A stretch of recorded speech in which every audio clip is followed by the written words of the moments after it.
क्षेत्र में, भाषा में, जाति में, धर्म में डिवाइड हो जाते हैं।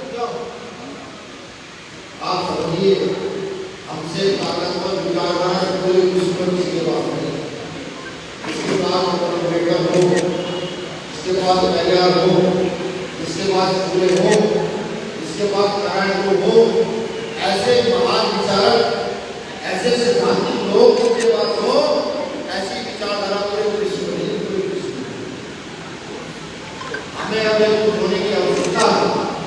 आज जब मैं कर्नाटक में गांव में जाऊं तो मुझे लगता है कि बहुत से लोगों के मकान कच्चे हो गए, मिट्टी के बने हो गए, बहुत से लोगों के मकानों में नुकसान नहीं हो। आज भी अगर मैं एजुकेशन का स्ट्रक्चर देखूं गाँव में जाकर के, आज भी हमारे बहुत सारे बच्चे ऐसे हैं जो स्कूल नहीं जा रहे। आप जानते हैं कि भारत में दो ही नहीं, तेरी शिक्षा प्रणाली है, 3 तरीके की शिक्षा है। एक शिक्षा कौन सी है कि यहाँ मंत्री कलेक्टर एक उनका बच्चा बहुत अच्छे स्कूल में पढ़ेगा, जिसकी फीस होगी लाख 1.5 लाख रुपया। समझने में क्या करना, हिंदी समझ आ रही है? एक कपड़ा लेना उससे छोटा लेवल आकाश जहाँ नौकरी करने वाले बच्चे 34 पुलिस में नौकरी कर रहे हैं, मास्टर हैं, थोड़ी बहुत जमीन है, बड़े बड़े व्यापारी हैं, जहाँ की फीस 5,000 10,000 रुपये। और फिर उसके बाद ऊपर आता है हमारे बच्चे प्राइमरी स्कूल में जाते हैं और वहाँ पर मिड डे मील के नाम पर उनको खिचड़ी, दलिया, आलू, गोभी ये सब खाने के लिए जाती है। सवाल बड़ा ये है, बीजेपी कहती है एक भाषा एक देश, ये कहती है ना, ये एक भाषा एक देश। हालांकि ये भारत में नहीं हो सकता, यहाँ हर 100 किलोमीटर का भाषा बदलती है, हर 100 किलोमीटर का कल्चर बदलता है, तो ये तो कभी हो ही नहीं सकता। कभी यहाँ की सरकार ने आकर कहा कि एक देश में एक शिक्षा, यही बीमारी की लड़ाई है कि आपका बच्चा मेरा बच्चा, यहाँ के डीसी कलेक्टर का बच्चा, आपके यहाँ के विधायक एमपी का बच्चा और यहाँ के मुख्यमंत्री और बिजनेसमैन का बच्चा जब एक स्कूल में पढ़ाई करेंगे, शिक्षा लेंगे, तब पता लगेगा कि ताकत पर कौन पढ़ने में लगेगा। लेकिन हमने अपनी लड़ाई को है ना, तो लड़ाई को बांट दिया, मैं उत्तर प्रदेश से आया हूँ, 2000 किलोमीटर चले। मैं अपने साथी से कह रहा था कि अगर आप सिद्धांतिक है, जो बाबा साहब अम्बेडकर ने आपको रास्ता दिखाया, आप चल रहे हैं, तो आप परेशान तो हो सकते हैं, लेकिन पराजित नहीं हो सकते, भाग नहीं सकते। अपने सिद्धांत बनाकर रखिए। जब तक से आजाद ने अपने सिद्धांत बनाए तो पूरे देश में प्रभाव पड़ा। अपने सिद्धांत है तो वो कर्नाटक में आकर बोल पा रहा है, यही मैं आपसे बदले बिल्कुल देखा था। सीधी सी बात है, न्याय खुद स्थापित नहीं हो सकता। न्याय तो समझते हैं, स्थापित होने का मतलब क्या होता है? न्याय खुद स्थापित नहीं हो सकता, न्याय को स्थापित करना होता है। और न्याय को स्थापित कौन करता है? एक इसी प्रकार जैसे पीछे का बेटा भाई नहीं सोचता है, एक पुलिस कर्मचारी का बच्चा पुलिस कर्मचारी बनने की सोचता है, उसी प्रकार जिनके उन्होंने न्याय सिखाया उन्हीं के बच्चन ही न्याय को स्थापित करने के लिए लड़ सकते हैं। अगर आप ये सोचते हैं कि यहाँ मनु की औलादे आकर न्याय स्थापित करके रहेंगे, तो उनके डिक्शनरी में न्याय नाम का शब्द ही नहीं है। यहाँ करुणा मैत्री की बात किसी ने कही तो तथागत बुद्ध ने कही, उस बात को किसी ने फॉलो किया और डॉक्टर अम्बेडकर ने किया और इस काम को आगे बढ़ाया, तो भीमान के रूप में आज हम सब लोग मिलकर के इस काम को आगे की ओर बढ़ा रहे हैं। देखिए, सत्ता समस्याओं का समाधान है, संपूर्ण समाधान नहीं। सत्ता प्राप्त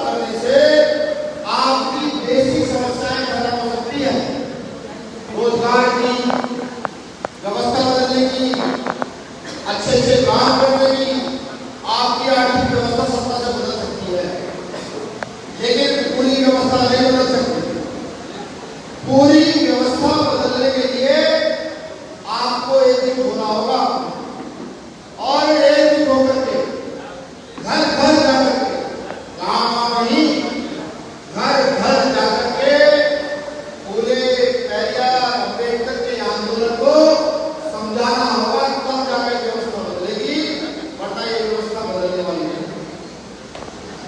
यहाँ डॉक्टर अम्बेडकर आए चले गए, यहाँ घासीराम साहब आए चले गए, और ना जाने कितने लोग आएंगे चले जाएंगे।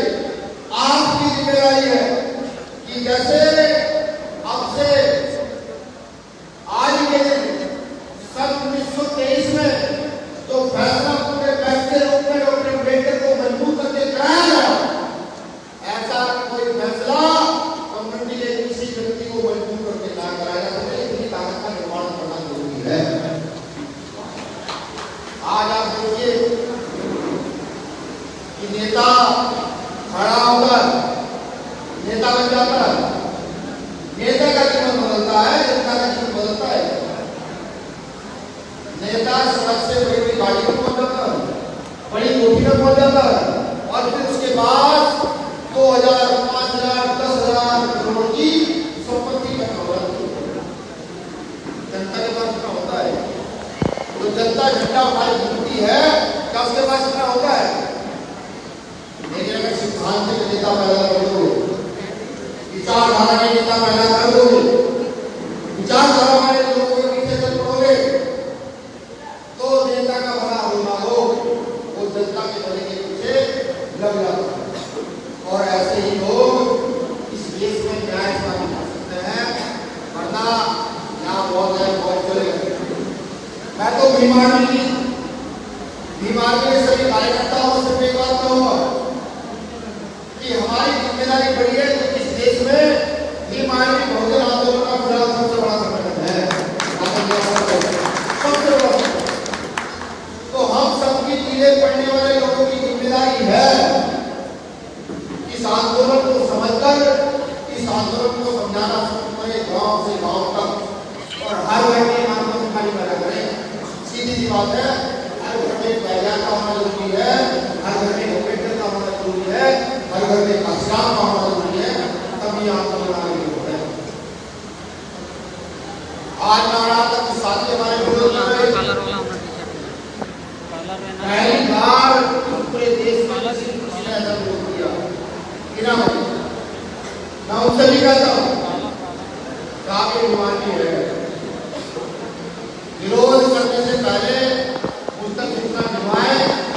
अगर मैं गुस्सा करता हूँ तो विरोध है, आगे से सरकार के विरोध करने वाला व्यक्ति संगठन में किसी जिम्मेदारी क्योंकि सिर्फ नेता बनाना ही मेरा उद्देश्य नहीं है, हमारा उद्देश्य नहीं है।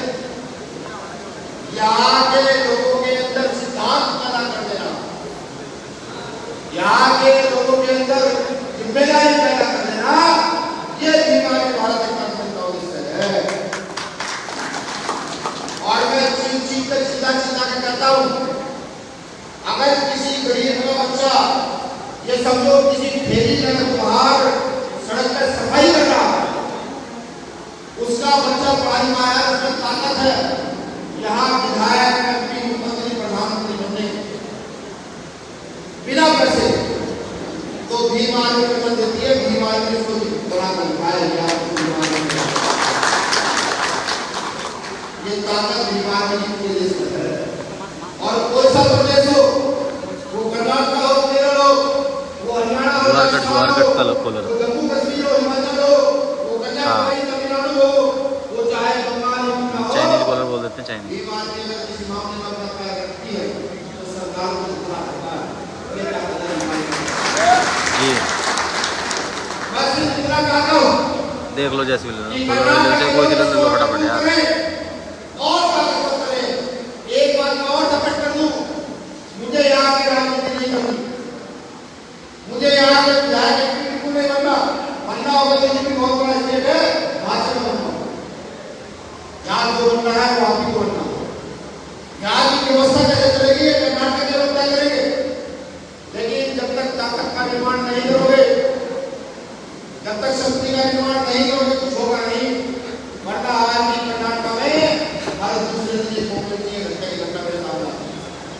कभी कहीं कुछ हो गया, कभी कहीं किसी जमीन छीन ली गई, कहीं किसी हत्या कर दी गई।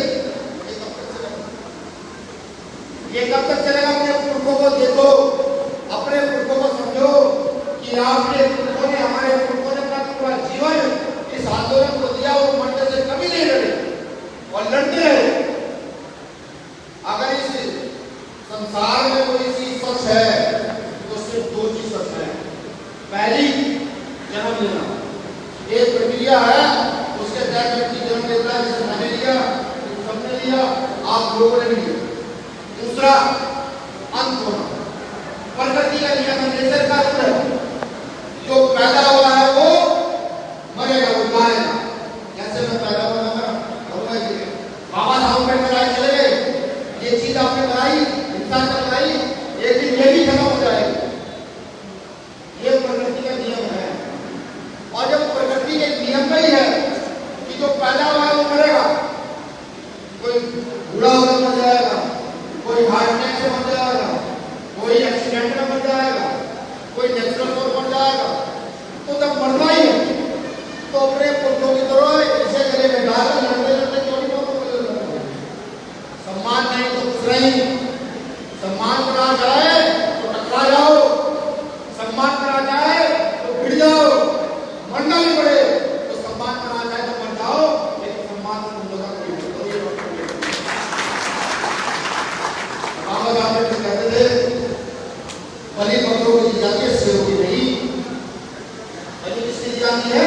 बलि तो समझते होंगे भाई, एक प्रथा होती है की व्यवस्था में कि जानवर का नहीं किया जाता, सिर्फ मार जाता है, बलि करते हैं। बलि बकरों की दी जाती है, शेरों की नहीं। और हमारे तो बाहर की दी जाएगी, तो शेर भी नहीं, हम तो बीमार भी है उतने में। अब आप सोचिए, जानिए, अगर समस्या का समाधान निकालना है तो शक्ति का निर्माण कीजिए, शक्ति का निर्माण होगा, सत्ता का निर्माण होगा, और सत्ता का निर्माण होगा तो आपके भविष्य का निर्माण होगा। इसका सीधा सीधा उदाहरण बताओ कि अगर हमें बाबा साहब अम्बेडकर के विषय में जानकारी लेकर उनका जीवन परिचय भी किसी को समझाना हो तो पहले मैं एडवर्टाइजमेंट बुक करना पड़ता है, फिर ये सारा काम यहाँ करना पड़ता है। इस कार्यक्रम का खर्चा 2-2.5 से 3 लाख रुपए होगा जाना क्या मानना। जब हमने मोबाइल लेकर के बाबा साहब अम्बेडकर का जीवन चरित्र बताता है कि उन्होंने डिग्रियां दी, उन्होंने इतना संघर्ष किया, उन्होंने संविधान लिखा, ऐसा ही है ना। लेकिन अगर आप अपनी सत्ता का निर्माण कर लेते हो और सत्ता का निर्माण करके एक बाबा साहब के न्याय को यहाँ का मंत्री, मुख्यमंत्री, प्रधानमंत्री बना लेते हो और अपना कैबिनेट तैयार करते हो, उसमें एक शिक्षा मंत्री बनाते हो, वो शिक्षा मंत्री अगर एक साल करते हुए पहले अब जितने भी पूरे देश के अंदर पाठ्यक्रम है सब में बाबा साहब का जीवन चरित्र पढ़ाया जाएगा, सब में फुले साहब का जीवन चरित्र पढ़ाया जाएगा, सब में पेरियार साहब का जीवन चरित्र पढ़ाया जाएगा। तो सिर्फ उसके साइंस का काम जाएगा, जो उनके नाम से होकर करने का काम करता है। किताबों में समझाएगा, वो किताबें जब बच्चे पढ़ेंगे तो आपको क्या लगता है बाबा साहब के जीवन आगे जाएगा, पीछे आगे जाएगा। तो इसलिए अपनी आबादी को समझो, अपने पुरखों की विचारधारा को समझो, इस विचारधारा पर चलने का काम करो। कोई क्षेत्रवाद की बात करे, कोई भाषावाद की बात करे, कोई जातिवाद की बात करे, तो मैं साफ कहता हूं पहले तो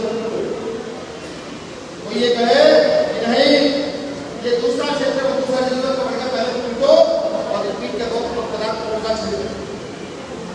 संविधान पूरे देश में एक है, बाबा साहब का संविधान ऐसा नहीं है कि कर्नाटक के लोगों को हत्या करने पर 300 लोगों को सजा देता हो और यूपी के लोगों को नहीं। मोदी के अधिकार में सबके लिए समानता है,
सम्राट जो के वंशों में जब जा रहा था तो राजा वैभव की हत्या करके हमारे ग्राम को तोड़ा गया, हमारा राज छीन लिया गया। तब से 4000 5000 साल से लगातार चल रहे हैं कि कैसे अपनी व्यवस्था स्थापित, सत्ता स्थापित, उसके लिए अभी भी खड़े रहोगे तो ये हमारी औलादें रहेंगी, उनकी औलादें रहेंगी और फिर उनकी औलादें लड़ते लड़ते आगे चली जाए। इस देश के दलितों पर, आदिवासियों पर इस देश की बड़ी जिम्मेदारी है। अगर इस देश में कोई मौलिक चीज होने जरूर सकता है तो वो यहाँ का दलित आदिवासी कुछ रहा है। अगर आप सोचते हैं तो समाज में होने जरूर नहीं, क्यों? क्योंकि उनको डरा कर दिया यार सड़क पर निकलने से बड़ा बेटा, लेकिन मुझे गर्व होता कि मेरा दिमाग में कार्य करने से मुझे बैंक में जाता तो प्रशासन, नेता, पदाधिकारी ये भूल जाते थे हिंदू है, मुसलमान है, पिछड़ा है, वो सिर्फ इन पर ध्यान रखना, उसके समय मारा है कि बीमार में काम हो गया और इसकी सुननी पड़ेगी कि पूरे देश में बीमार में अभी एक फैसला आया, आपने सुना होगा मुस्लिमों के खिलाफ वक्फ बोर्ड का फैसला दिया गया कि वक्फ बोर्ड में जितनी जमीन है उसको सरकार अपने अंदर, मतलब सरकार का अधिकार है, कोई नेता इस देश को बोलने वाला नहीं चाहिए। वो जब से लोकसभा के अंदर गए हैं, आप लगातार तो सुन रहे होंगे, वो हर प्रदेश की, पूरे देश की शोषितों की, वंचितों की आवाज को बड़ी मजबूती से आवाज कहते हैं कि जो सामने है ये बर्दाश्त नहीं किया जाएगा। तो मेरा आपसे यही निवेदन है कि सब लोग गममुक्तियों में एकजुट हो, सब लोग अपनी जिम्मेदारी समझे, गांव गांव जाकर घर घर जाकर छात्रों को समझाए, बीमारी को नहीं कर्नाटक में मजबूत करे, इतनी कर्नाटक में मजबूत करे कि कर्नाटक की बीमारी के बिना कोई काम राजनीतिक प्रशासनिक काम ना हो। मुझे आशा नहीं उम्मीद है कि आप मेरी सत्ता को समझोगे। मेरा भाषण नहीं है, ये मेरा दुख है।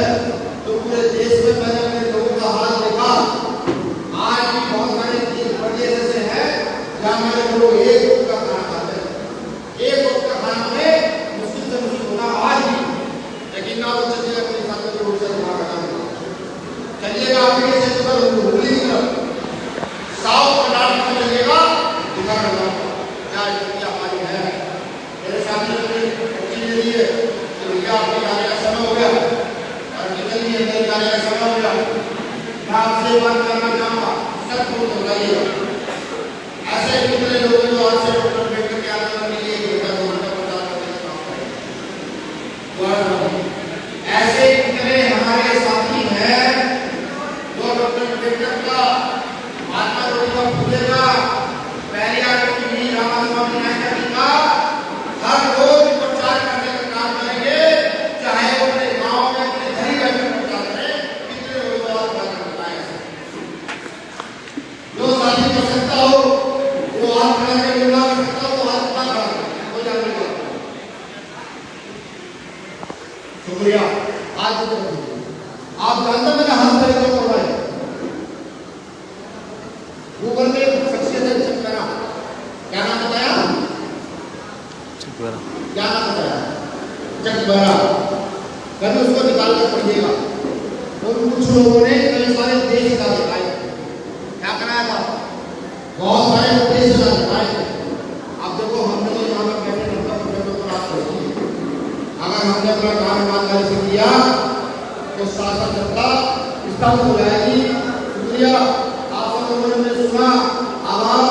मैं पूरे यहाँ की कमेटी को यहाँ बैठी हुई है, बड़े बड़े एक्टर का, चेतन का और रामगोपाल का, यशपाल का, आदित्य का, तमाम साथियों शुक्रिया करता हूँ। छोटी बहनी नाम भूल तबसुम इन सबका शुक्रिया करता हूँ। चलो लाइन में बात करते हैं, लाइन में हिंदी है कि समझने में प्रयास किया साथियों, बहनों से घंटों का रास्ता हो जाएगा, आपसे जो जगह बड़ा हो जाएगा।